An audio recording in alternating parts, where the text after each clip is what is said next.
ओम शांति।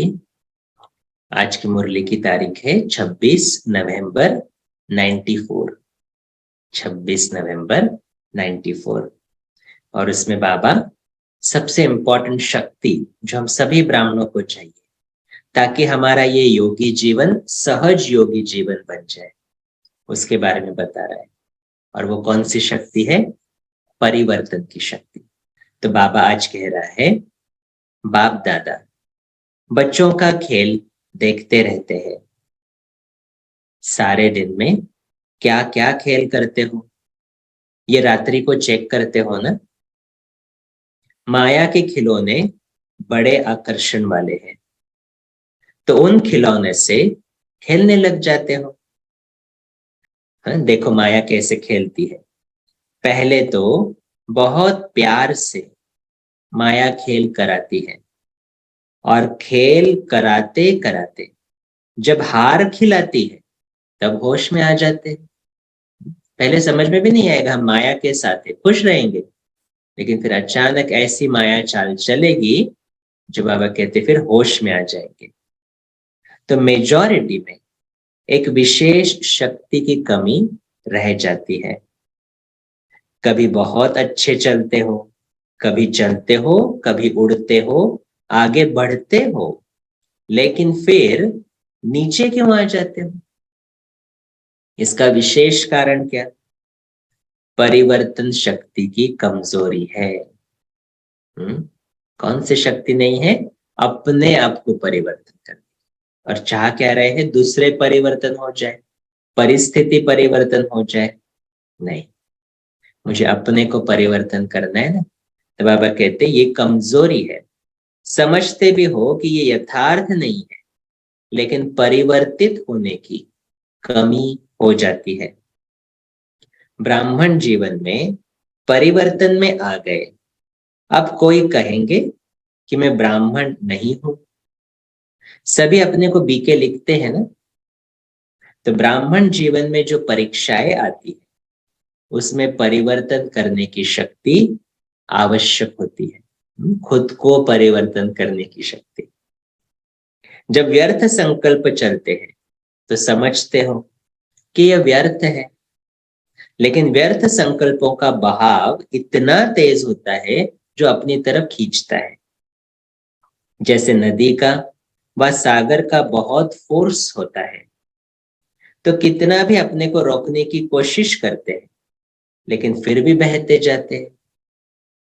समझते भी हो, सोचते भी हो कि ये ठीक नहीं है। व्यर्थ संकल्प एक बार शुरू हो जाए तो कंट्रोल नहीं कर पाते ना, तो उस वक्त समझते भी है कि ये व्यर्थ सोचना ठीक नहीं है, इससे नुकसान है, फिर भी बहाव में बह जाते हैं। इसका कारण क्या? परिवर्तन शक्ति की कमी। व्यर्थ को समर्थ में परिवर्तन करना इजी नहीं होता है अगर परिवर्तन शक्ति की कमी है तो। और इसलिए बाबा अभी कौन सा परिवर्तन करना है वो बता रहा है। तो बाबा कहता पहला विशेष परिवर्तन है स्वरूप का परिवर्तन। स्वरूप का परिवर्तन।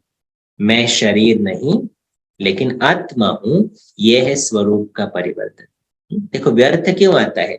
देह भान में आए तो व्यर्थ, आत्म अभिमानी में गए तो समर्थ। इसलिए पहला स्वरूप का परिवर्तन। तो ये आदि परिवर्तन। कोर्स के डे 1 पे क्या बताया गया कि मैं शरीर नहीं आत्मा हूं। तो इसमें भी चेक करो, बाबा कहता इसमें भी चेक करो। तो जब देह भान का फोर्स होता है तो आत्म अभिमान के स्वरूप में टिक सकते हो या बह जाते हो? अगर सेकंड में परिवर्तन शक्ति काम में आ जाए तो समय, संकल्प कितने बच जाते हैं? वेस्ट से बेस्ट में जमा हो जाते हैं। एक परिवर्तन बाबा कहते सेकंड में क्या करो? देहाभिमानी से आत्म अभिमानी। तो क्या क्या बच जाएगा? समय, संकल्प बच जाएगा, वेस्ट जाने से बेस्ट में जाएगा। तो पहली परिवर्तन शक्ति है स्वरूप का परिवर्तन और स्वभाव का परिवर्तन। अब पुराना स्वभाव पुरुषार्थी जीवन में धोखा देता है। समझते भी हो कि ये मेरा स्वभाव यथार्थ नहीं है और ये स्वभाव समय प्रति समय धोखा भी देता है, ये भी समझते हो, लेकिन फिर भी स्वभाव के वश हो जाते हो। फिर अपने बचाव के लिए कहते हो कि मेरा भाव नहीं था, मेरा स्वभाव ऐसा है, मैं चाहता या चाहती नहीं हूं, लेकिन मेरा स्वभाव ऐसा है। तो बाबा अभी क्या कह रहे हैं? अगर ऐसा कोई एक्सक्यूज दे रहा है तो बाबा उनके लिए कह रहा है, ब्राह्मण बन गए तो जन्म बदल गया, संबंध बदल गया, माँ बाप बदल गए, परिवार बदल गया, लेकिन स्वभाव नहीं बदला। फिर रॉयल शब्द कहते हैं कि मेरी नेचर है। तो पहली कमजोरी स्वरूप का परिवर्तन, दूसरा स्वभाव का परिवर्तन, तीसरा संकल्प का परिवर्तन। तो सेकंड में व्यर्थ को समर्थ में परिवर्तन करो। कई समझते हैं बस आधे घंटे का तूफान था, आधा घंटा 15 मिनट चला, लेकिन बहुत इंपॉर्टेंट बात, इसको ध्यान से सुनना है। अगर हम कहते कि थोड़ा समय तो था ना व्यर्थ, उसके बाद तो समर्थ हो गए, लेकिन बाबा कहते लेकिन आधा घंटा व 15 मिनट की कमजोरी संस्कार बना देती है ना। तो 15 मिनट रोज व्यर्थ में जा रहा है, तो 15 का आधा घंटा होगा, आधे घंटे का 1 घंटा होगा, क्योंकि संस्कार बनता जा रहा है, क्योंकि संस्कार बनता जा रहा है। तो जैसे शरीर में अगर कोई बार बार कमजोर होता रहे तो सदा के लिए कमजोर बन जाते हैं। तो 15 मिनट कोई कम नहीं है। बार बार व्यर्थ सोचेंगे तो आत्मा कैसे होती जाएगी? कमजोर होती जाएगी। तो संगम युग का एक एक सेकंड वर्षों के समान। तो ऐसे अलबेले नहीं बनो।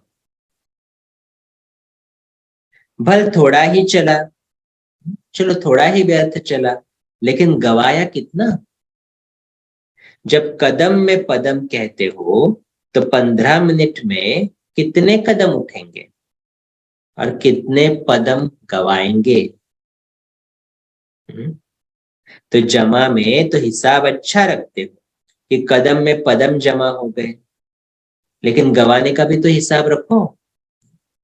चलो कुछ सेवा की, बहुत अच्छा, लेकिन सेवा में भी हलचल में आ गए तो गवाया ना।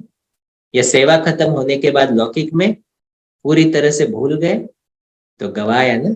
तो इसलिए बाबा कहते तो गवाने का भी तो हिसाब रखो। तो न चाहते हुए भी संस्कार खींचते हैं, और जो भी बात बार बार होती है तो वो संस्कार के रूप में भर जाती, आदत लग जाती है उस चीज की।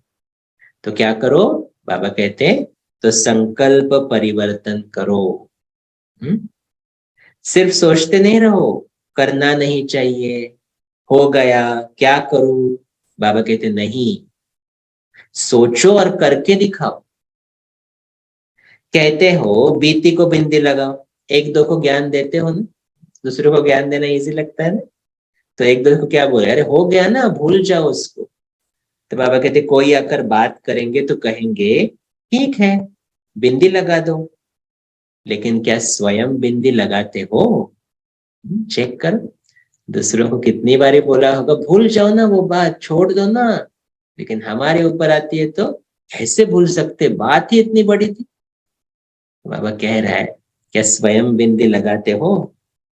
तो बिंदी लगाने के लिए भी कौन सी शक्ति चाहिए?